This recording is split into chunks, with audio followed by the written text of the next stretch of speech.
Thank you. I want to especially thank the staff here, Paul and the staff at both schools who have been so warm and welcoming these past few days since I've been here, so thank you all. I'm honored to be here to talk with you about the legacy of educator Kurt Hahn. In 1920, Kurt Hahn started a school in the castle of Prince Max von Baden in Salem, Germany, called the Salem Castle School. Hahn quickly became known around the world for his distinctive educational approach, and the Salem School was visited often by other educators. He liked to tell the story of an American educator who came to tour the campuses. After the tour, the American visitor asked, "What are you proudest of in these beautiful schools?" And the response was, "If you go the length and breadth of them, there's nothing original in them. That is what I'm proud of. We have stolen from everywhere. From the Boy Scouts, from Plato, from Goethe." The American, surprised, asked, "Ought you not to aim at being original?"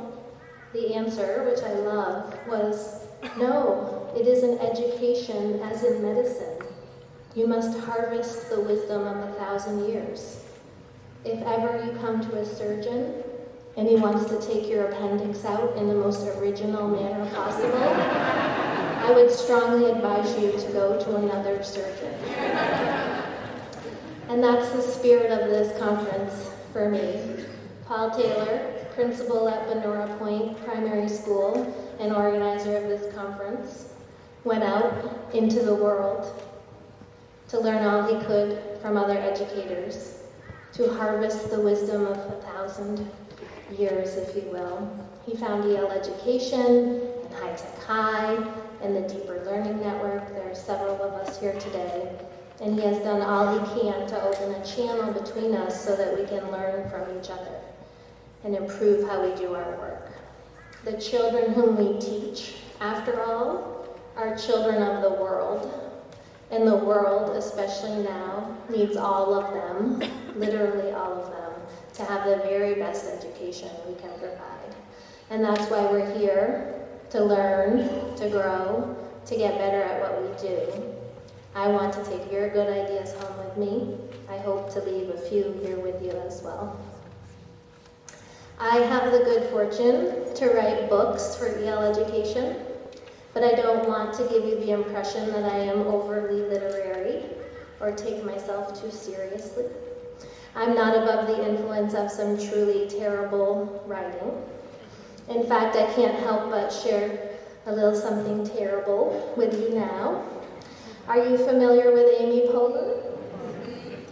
In case you don't know her, she's an American comedian, best known for Saturday Night Live and the TV series Parks and Rec. She's very funny. Somehow I came across an interview that she did recently for The Hollywood Reporter, which is basically an entertainment rag. Here are her responses to the first 3 questions from the reporter for this particular fluff piece. Who is your most memorable heckler? Who cares? The whole world is on fire. What is your dream product endorsement? A giant whale just died in Thailand after eating 80 plastic bags. What is your guilty pleasure? Let's not forget, over 4,600 people have died in Puerto Rico. Amy Poehler simply refuses to answer these questions. It's not that they are necessarily ridiculous questions, it's just not the time for them. There may be a time and a place for her to talk about hecklers and guilty pleasures. Those things can be entertaining, and she is an entertainer. But at that moment, she just didn't have it in her. You may be wondering how this is relevant in this moment. You're probably not alone. When I sat down to write this speech, I felt a little bit like Amy Poehler in this interview. It was mid to late June, and in the US, we were just waking up to the reality that children, including infants, were being taken from their parents, most of whom were asylum seekers at the US-Mexico border, and put in detention facilities indefinitely. There is trouble in the US. It is not new. In fact, I personally feel like we've been living through a nightmare these last couple of years. But something about this border crisis was like a punch to the gut for me. So I sat to write my speech, and I thought, I'm sorry, I can't talk to you about learning targets right now. A 2-year-old is standing alone before a judge, being asked if he understands his rights. I would love to speak with you about deeper instruction, but reporters have just found the tender age facilities. I'm going to have to delay the discussion on curriculum because despite all the talk from politicians, hundreds of children are ineligible for reunification because their parents have already been deported. I care about learning targets, deeper instruction, curriculum. Those aspects of life in school, in fact, are actually quite important to me and a big part of the work I do every day. But for me in this particular moment, before you now, I'm unable to talk with you about them. I just feel like we have more important things to talk about. As Amy Poehler said, the whole world is on fire. What does this little girl have to do with you, with all of us here at an education conference in Australia? In my opinion, everything. This is not just an American problem. For me, one of the moments that is most emblematic of the crisis we are facing, not just in the US, but all around the world, came when a reporter for America's Fox News said about the jailed immigrant children, "These are not our kids." It's not like he's doing this to the people of Idaho or Texas. Suggesting that we should only care about children within our borders is to me abhorrent.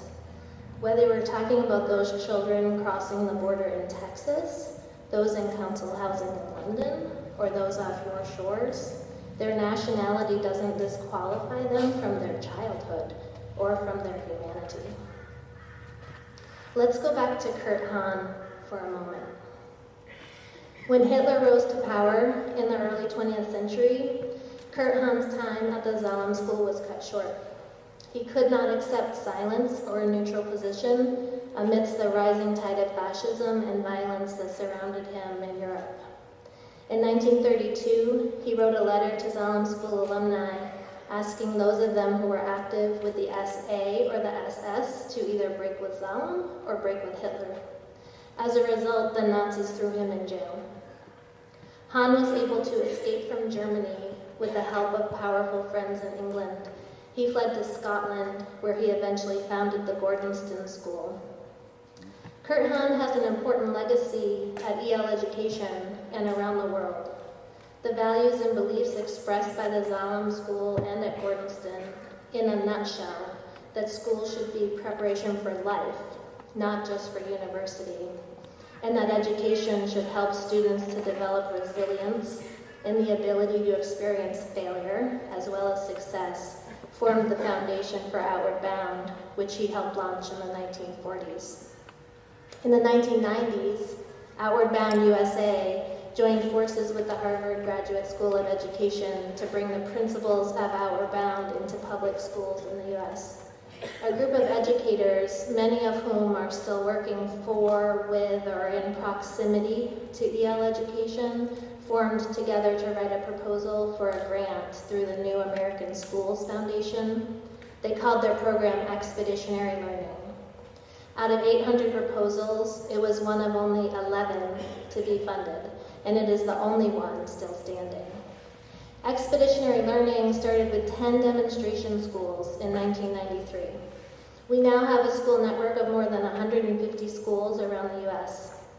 In addition, we work with districts, some of the largest in the country, to implement our free open source literacy curriculum, which has been downloaded more than 8 million times. It is fair to say that in my 11 years with EL, our reach has grown exponentially. I like to think we have withstood the test of time because of the strong foundation Kurt Hahn laid for us because he instilled in us the importance of being resilient, of learning from success and failure. In 2014, we changed our name from Expeditionary Learning to EL Education, but otherwise we are still the same, still learning, still growing. This year we are celebrating our 25th anniversary. We take so much from Han. He's considered one of the modern fathers of experiential education, believing that educators should help students discover their interests and passions, not just prepare them for tests. He felt, as we do, that learning should have purpose for students and that it is connected to life and the messiness of the human condition, to justice and injustice, as the case may be. He famously said, "I regard it as the foremost task of education to ensure the survival of these qualities, an enterprising curiosity, an undefeatable spirit, tenacity in pursuit, readiness for sensible self-denial, and above all, compassion." Han witnessed truly terrible things during both world wars, and he saw how war could unite young people around a common cause.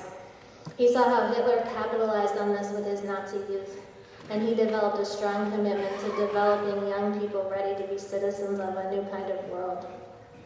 The best way to combat the threat of extremism and moral failings, Han felt, was through education. For him, that meant starting a school. That's what led him to Zalem and eventually to Gordonston. Gordonston was and is a boarding school. It's co-ed now, but was all boys in Han's time. One of my favorite ways that Han's beliefs about education are expressed at this school is through the rescue services, which still exist today. They are a metaphor for who Han was and who he wanted his students to be in the world. In Han's day, the boys were required to join the coastal, mountain, or fire rescue services. They were on duty whenever there was a catastrophe. The experience of helping a fellow man in danger, Han said, or even of training in a realistic manner to be ready to give this help, tends to change the balance of power in a youth's inner life, with the result that compassion can become the master motive. The boys were actually called to fight fires, track down missing hikers, and rescue sailors at sea. Literally, when there was an accident, as you see here, or a ship went down, they were called and they went to the scene, or they rowed up to sea and they saved lives. They were teenagers, and they were needed. In one of his last major addresses given at the conference at Harrogate in 1965, when he was 77, Kurt Hahn said the following: "The tragic history of continental countries transmits the warning that we should take heed of Napoleon's words. The world is not ruined by the wickedness of the wicked, but by the weakness of the good." If we take to heart the lessons of history, Han said, we will regard it as a very serious responsibility of schools to build up the nervous strength in the vulnerable, the imaginative, the sensitive, by methods which will harden yet spare them, so that they will be better able to stand the strain which responsible citizenship imposes. At the end of July, another event in the news gave me real pause, and again made me think about this speech, about our work as educators, our students, and Kurt Hahn. This Swedish student bought a ticket and boarded a Turkish Airlines flight because a man was in the process of being deported to Afghanistan. She knew that if he was brought to Afghanistan, he would most likely be killed. Once she was on the plane, she refused to sit down. She knew that the pilot would not be able to take off while she was standing. Eventually, the man being deported was removed from the flight, and so was she. She was needed. She was trying to save a life. Compassion was her master motive. This student is part of a group of people in Sweden, most of them young like her, who do this. They find out what flights people are being deported on, and they buy tickets, for which they have raised funds, and they disrupt the flight by not sitting down. They train for this. They film only themselves to protect others' privacy. They clearly state their purpose, and they patiently wait until the person who is in danger is removed from the fight. In my mind, this is a modern-day Kurt Hahn-style rescue service. They could be called the deportation rescue service. When they are called to duty, they go. They are needed. They are trying to save lives. Compassion is their master motive. What does it mean to be an educator in 2018 at a time when the whole world is on fire? I would argue that Hahn was and is right. What we need is for compassion to be the master motive. We need to stop pretending students' scores on their exams are what really matters. Try telling that to the families split apart at the U.S.-Mexico border, or to the man taken off that Turkish Airlines flight. It is too privileged a position to focus so narrowly on something that is so narrow. We live in a time of crisis. People are in need, they need compassion, and they need action. And we need for students to understand this too. They need to see that their work and their learning has purpose, even our youngest students. The reality is that our students really are needed. I'm not just saying this. We do quite literally need them. We need them to be active citizens in this world. We need them to learn with purpose so that they can apply what they know to the actual problems that we face. Hatred, violence, xenophobia. There is no reason for their learning to be disconnected from the world that they live in and the problems that they face. The need is ever present and time flies. Before we know it, they will be voting and tweeting and making important decisions about who they want to be in the world. Will they be part of the problem or part of the solution? That is our challenge as educators, to help them understand that they are needed and that their training starts now. It is not about indoctrinating them to one way of thinking or another. It is not political. It is about leading them to the place where they can address problems with compassion as their master motive. But how do we do this when there are tests to prepare for, standards to cover, and administrators to answer to? At EL Education, we define achievement more expansively than most. Achievement has dimensions. Mastery of knowledge and skills is only one dimension. Character and high-quality student work are just as important. They are all interconnected.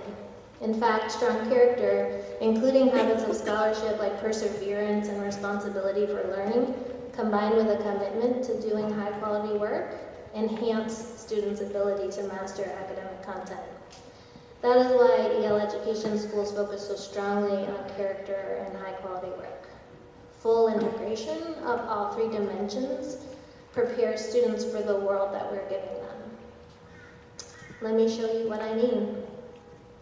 This video features students in New London, Connecticut, in the northeast corner of the US. It's not far from where I live, and not far from New York City.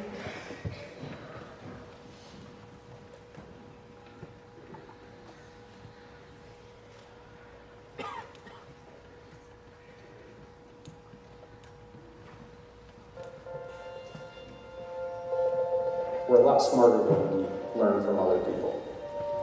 And again, it's the easiest and hardest thing to do, to listen to each other. Diversity is a positive thing for me because some of my friends, they came here from different countries. I think that's cool because maybe you learned a few more things. So I'd love for you to share that story with me and for me to get and understand you more. So I think of it as a new way of learning more about each other. You shouldn't be afraid to say where you're from just because you think people are going to judge you. You should be happy and you should celebrate it because it's where you're from and how you are different from others. Sense of we all have our own stories impacts how they see others in their community, how they see especially kids within their own school. We've had an essential question since day one of this project and been trying to accomplish that. And that question was, can describing the humane experience of immigration change stereotypes we see? The most powerful part of the project was actually interviewing the immigrants and learning their backstory of how they got here. left when I was 5 years old, and I didn't live with her again until I was 13. I grew up in the communist country. We didn't have much freedom. I didn't know what a stop sign was until I came to the United States. My wife was like, yeah, just stop. By the time you get here, suddenly you realize you're just alone by yourself. I had a support group of Scottish girls. For me, it was about first stuff. I started zero. I still feel that to this day, that fear, just not knowing what people were saying, what I was supposed to do. Yes, I'm different, and I'm open to really show you who I really am. These pictures that the kids took, I was like emotional. And just to see people, like how they gravitate towards these photos, it's amazing. They see it and they walk over and they say, wow, that's a phenomenal piece of work. And then you see a QR code and you scan the QR code on any device and it leads to student-created websites on each immigrant in English and Spanish. To a compass, with our colors. And the students spoke to the human face of immigration, and they really brought their stories to life with great dignity and pride and respect. He's going to college right now, doing regular student college in Norwich, and he's having fun. It would be difficult just to leave everything on. It shows where she lived in China specifically.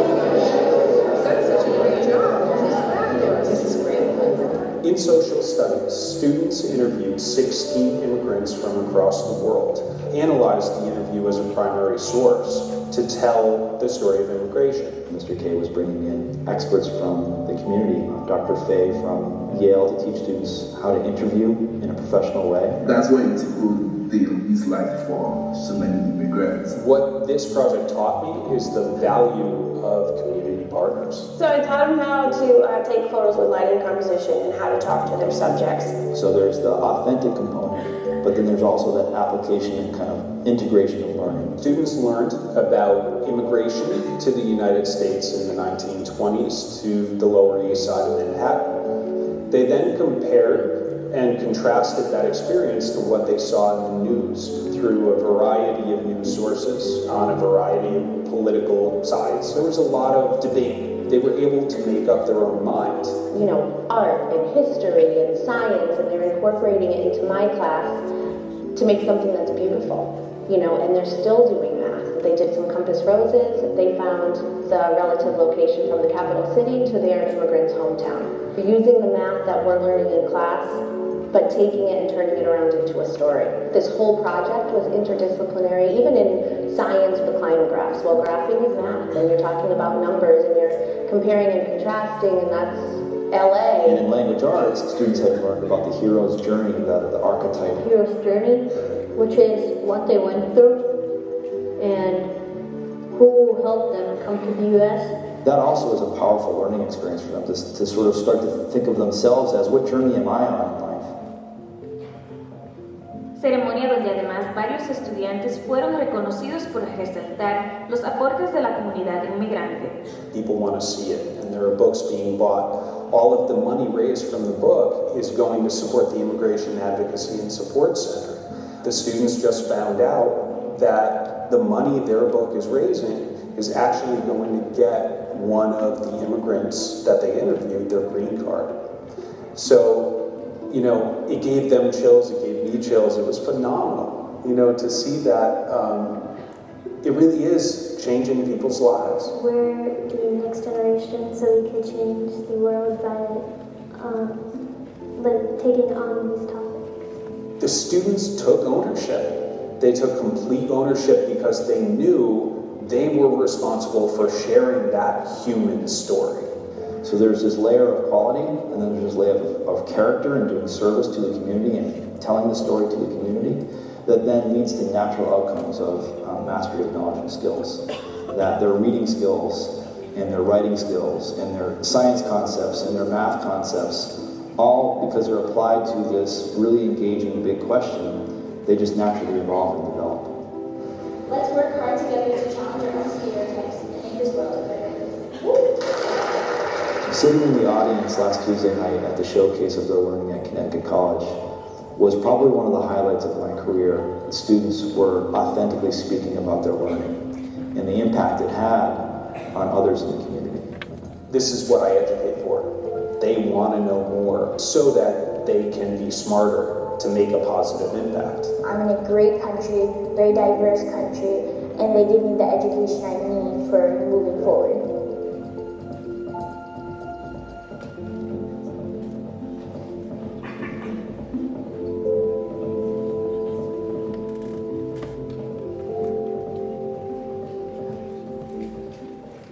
Cool kids, right?